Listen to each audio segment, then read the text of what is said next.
મજાનો વિષય લઈને આવી રહ્યા છે લોક જીવન પ્રસન્નતાનું પંચામૃત. તો જોરદાર તાળીઓથી આપણે એમને વધાવીએ અને સાંભળીએ. હું વસ્તુ સૌથી મોંઘી ને જાજર માન વેચું છું. વિજયભાઈ, હું વસ્તુ સૌથી મોંઘી ને જાજર માન વેચું છું. ઓલા ઈમાન વેચે છે હું મુસ્કાન વેચું છું. તો આ મુસ્કાન જ્યાંથી મળે છે, એ પ્રસન્નતા, એ આનંદ, એને કેન્દ્રમાં રાખી અને આજની વાત કરવી છે. આજના આ શબ્દમાં, વિષયમાં પ્રવેશતા પહેલા એના શબ્દોમાં જો ઉતરીએ તો લોકજીવન પ્રસન્નતાનું પંચામૃત એવો વિષય છે. હવે પ્રસન્નતા શબ્દ, આ શબ્દ પ્રસન્નતા શું કામ લીધો? મારું એવું માનવું છે કે મજા છે, આનંદ છે, ખુશીઓ છે, પ્રસન્નતા, આ બધા શબ્દો સમાન જેવા અર્થો ધરાવે છે, પણ સમાન નથી. ઊંડાણમાં કદાચ હું વાત કરવા જાઉં તો આ 10 મિનિટ ઓછી પડે. એટલે મરીજ સાહેબના શબ્દો ઉધારો કે હું ક્યાં કહું છું કે આપની હા હોવી જોઈએ, હું ક્યાં કહું છું કે આપની હા હોવી જોઈએ, પણ જે ના કહો છો એમાં વ્યથા હોવી જોઈએ. ને પૂરતો નથી નસીબનો આનંદ ઓ ખુદા, કિશનભાઈ, પૂરતો નથી નસીબનો આનંદ ઓ ખુદા, આમાં મરજી મુજબની થોડી મજા હોવી જોઈએ.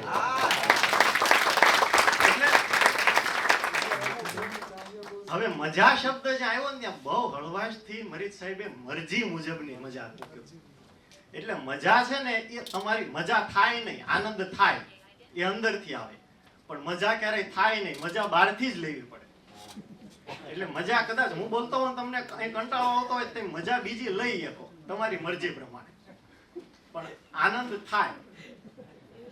પણ એટલે જયારે આનંદ શબ્દ આવ્યો ને, પૂરતો નથી નસીબનો આનંદ, ત્યાં નસીબ અને ખુદા આ શબ્દ મૂક્યો. આનંદ હંમેશા ઈશ્વર દત્ત છે, આનંદ તમારી મેળા.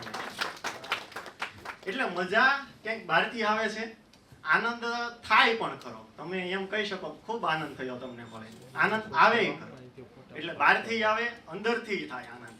પણ પ્રસન્નતા એવી વસ્તુ છે કે એ ક્યારેય બહારથી ન આવે, પ્રસન્નતા હંમેશા થાય જ. એટલે વ્યક્તિની અંદર પ્રસન્નતા છે જ, પણ કોઈક ઈશ્વરીય શક્તિ એને જાગૃત કરે ત્યારે જ પ્રસન્નતા થાય. એટલે આ પ્રસન્નતા, અને એ પ્રસન્નતા ક્યાંથી આવે છે? વિશ્વભરના દેશોમાં દર વર્ષે રિપોર્ટ થાય, હેપીનેસ સર્વે થાય, અને જ્યારે રિપોર્ટ બહાર પડે ત્યારે નોર્વે અને સ્વીડન જેવા દેશો એ દર વખતે પહેલા ક્રમાંકે મોખરે આવે છે, આગળના ક્રમાંકે. પણ સહજીવન છે, કૌટુંબિક એકતા છે, કે પછી ભરોસો, ગ્રેટિટ્યુડ, જે કાંઈ બાબતો એમાં જે એના માપદંડો જે કાંઈ માપવામાં આવે છે, એ પ્રસન્નતાના માપદંડો આપણા ભારતના લોકજીવનમાં પહેલેથી જ ક્યાંક ને ક્યાંક વણાયેલા છે. આવું શું કામ આપણા લોકજીવનમાં આ પ્રસન્નતાના માપદંડો કેવી રીતે શકામ વણાયેલા છે? કારણ કે લોકજીવનો પાસે પોતાની પ્રકૃતિ છે અને પોતાના ગીતો છે, એ લોકગીતો છે. અને આપણા ચિંતકોએ એમ કીધું છે કે વિજ્ઞાન માણસમાં ગતિ પેદા કરી શકે પણ ગીત પેદા ન કરી શકે. એટલે ગીત જે આવે છે ને એ પ્રસન્નતામાંથી આવે છે, અને પ્રસન્નતા આપણા લોકજીવન પાસે છે, એટલે એ ગીત લોકજીવનમાંથી આવે છે. તમે વાર્તાઓમાં એમાં એવું સાંભળ્યું હશે કે કોઈ ખેડૂત કોસ હાંકતો ગીત ગાતો હતો, કોઈ ગોવાળ ગાયો ચરાવતો દુહાઓ લલકારતો હતો, પણ ક્યાંય એવું નહીં સાંભળ્યું હોય કોઈ વેપારી વેપાર કરતો ગીત ગાતો હતો. એટલે લોકજીવનમાંથી પ્રસન્નતા આવે છે. એ પ્રસન્નતાના 5 નાનકડા સૂત્રો, એમાંથી પહેલું એવું છે કે સહજીવન. આ 5 સૂત્રોમાંથી રિપોર્ટ એવું કે છે કે સાથે રહેજો, સંયુક્ત કુટુંબ હોય કે સાથે રહો તો બની શકે એટલા પ્રોબ્લેમનું સોલ્યુશન થઈ શકે. ઘણી વખત એવું હોય કે સોલ્યુશન પ્રોબ્લેમ જ સાથે રહેવામાં થતો હોય, એ જુદી વસ્તુ છે. પણ આમાં એવું હોય કે ઘણા લોકો પ્રોબ્લેમમાંથી જ સોલ્યુશન, પ્રોબ્લેમને જ સોલ્યુશન બનાવી નાખે, અને ઘણા સોલ્યુશનને જ પ્રોબ્લેમ બનાવી નાખે. એટલે પણ પહેલી વસ્તુ છે સહજીવન. ખાલી ગુજરાતમાં નહીં, ઉત્તરાખંડમાં ચૈત્ર માસની શરૂઆતમાં એક ફૂલદેઈ નામનો તહેવાર આવે. એમાં ત્યાંના લોકજીવનમાં એ લોકો પોતાના ઘરોને શણગારે અને એ તહેવાર દરમિયાનના અમુક દિવસો સાથે ગાય. આપણા ગુજરાતના અહીંના લોકગીતોમાં લઈએ ને તો અહીંયા સાથે રહેવાની વાત કરી છે. અહીંના ગીતો શું કે છે કે મારા જેઠજીનું લીધેલ લેરિયું રે, એટલા આપણે વણાઈ ગયા છે કે આપણા સંયુક્ત કુટુંબના આપણા ગીતોમાં આવી ગયા છે. બીજી વસ્તુ એની છે કે કૃતજ્ઞતા, ગ્રેટિટ્યુડ. ક્યાંયથી પણ મળ્યું છે એનો આભાર માનો. ઓડિશાની એક જાતિ છે ત્યાં એવો રિવાજ છે કે જ્યારે પાક તૈયાર થાય, ખેતરમાંથી જ્યારે પાક લણીને આવે ને ત્યારે સૌથી પહેલા ધરતીને અર્પણ કરે કે જ્યાંથી પાક લીધો છે, જ્યાંથી મળ્યું છે એનો આભાર માનવો. અને ફરી વખત જો આપણા ગીતોને તપાસીએ તો જ્યાંથી આ આવ્યું છે આપણા ગીતોય પાછા એમ કે કઈ પ્રેરણા મળી છે તો ક્યાંથી મળી કે રંગ રે કસુંબલ મેં તો કેસુડાનો લીધો, લીલો તે રંગ વનની વનરાયુ એ દીધો. એટલે આપણા ગીતો એ પ્રસન્નતાના પાઠ ક્યાંક ને ક્યાંક આપણને શીખવે છે. ત્રીજી વસ્તુ એની છે સંવાદ. એકલતા કે મૂડલેસ હોય કે એકલતા હોય એને ડામવાનું સૌથી મોટું હથિયાર સંવાદ. કોઈકની સાથે વાત કરો. નાગાલેન્ડનું એક મોરુંગ કેન્દ્ર છે. એ મોરુંગ કેન્દ્ર ઘણા સમયથી હેપીનેસ વિશે ચલાવે છે, આખી ક્લબ. અને એનો નિયમ એવો છે એક કે એમાં વડીલો આવે અને યુવા પેઢી આવે, અને વડીલો અને યુવા પેઢી એક મંચ ઉપર બેસી અને કોન્ફરન્સ કરે. એના કારણે સંવાદ થાય અને ઘણા બધા પ્રશ્નોનું નિરાકરણ લાવી શકાય. આપણે ગુજરાતની વાત કરીએ જો આ જગ્યાએ, તો આપણા લોકજીવનમાં તે આપણા લોકગીતોમાં તે આ સંવાદની વાત ક્યાંક ને ક્યાંક તો છે જ. અરે ત્યાં સુધીની કે ખાલી બે માણસો નહીં, અબોલ જાનવરો સાથે, મૂંગા પશુ પક્ષીઓ સાથે પણ વાત કરવાની આપણે ત્યાં ગીતોમાં છે. કે કોઈ મૂંગું, એક પક્ષી મૂંગું શું કામ બેસી શકે એને આપણે કીધું કે મારે ટોડલે બેઠો રે મોર કાં બોલે. એક મૂંગું કોઈ બેસી ક્યાં શકે. અને ચોથી વાત છે ભરોસો. ભરોસો એટલા માટે, ભરોસો જે છે ને ભરોસાથી ભય મુક્ત થઈ જાય. ભરોસો મૂકી દો.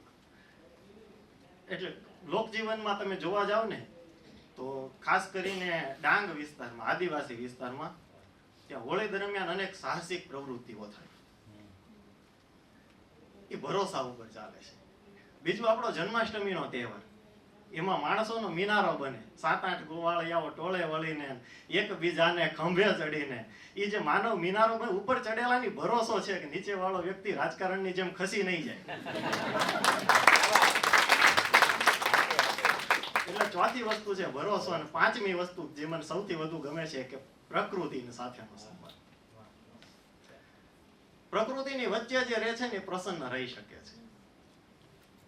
ખુશીઓની સાથે, પ્રકૃતિની સાથે એને માણે છે. ઈશ્વરના આટલું બધું સુંદર સર્જન છે તો એને માણો ને શું કામ બહાર બીજું બધું.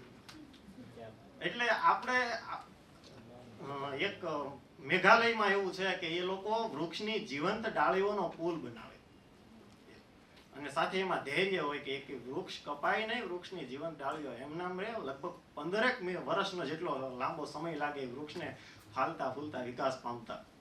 અને એ વૃક્ષની ડાળીઓ જીવતી હોય, કોઈ ઝરણા ઉપરથી જો પુલ બનાવવો હોય તો 2 સાઈડથી 2 વૃક્ષોની ડાળીઓ ભેગી કરીને એ રીતે પુલ બનાવે. અને આપણા લોકગીતોમાં જ્યારે લઈએ તો નિતાંત પ્રકૃતિનું વર્ણન, પછી તમે મન મોર બની થનગાટ કરે લ્યો તો એમાંય વર્ષા ઋતુનું એવું રમ્ય વર્ણન. અને કદાચ બાકી કોઈ એક લોક સાહિત્ય તો એક એવી વસ્તુ બાકી નથી મૂકી.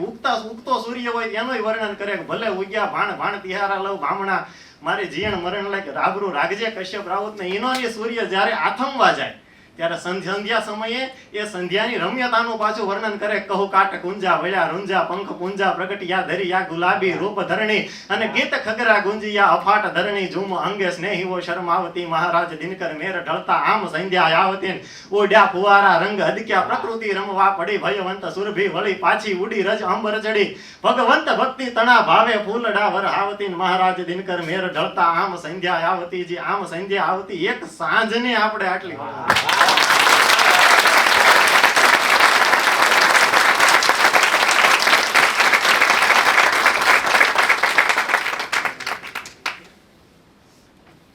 આ 5 સૂત્રો કે જે ક્યાંક ને ક્યાંક આપણા લોક જીવનમાં આપણી સાથે સંકળાયેલા જ છે, ક્યાંક ને ક્યાંક આપણી સાથે જ છે, પણ આપણે બને ત્યાં સુધી આપણે ઘણી વખત એવું થઈ ગયું છે કે આને છોડી અને આપણે પ્રસન્નતાને બીજે ક્યાંક શોધવા જઈ રહ્યા છીએ. એટલે બને ત્યાં સુધી એવું ન થાય અને આપણે આપણી અંદરથી જ્યાં સુધી શક્ય બને ત્યાં સુધી પ્રસન્નતાને આ 5 સૂત્રોને કેન્દ્રમાં રાખી અને શોધવા પ્રયાસ કરીએ એવી આશા સાથે વિરામ લઉં.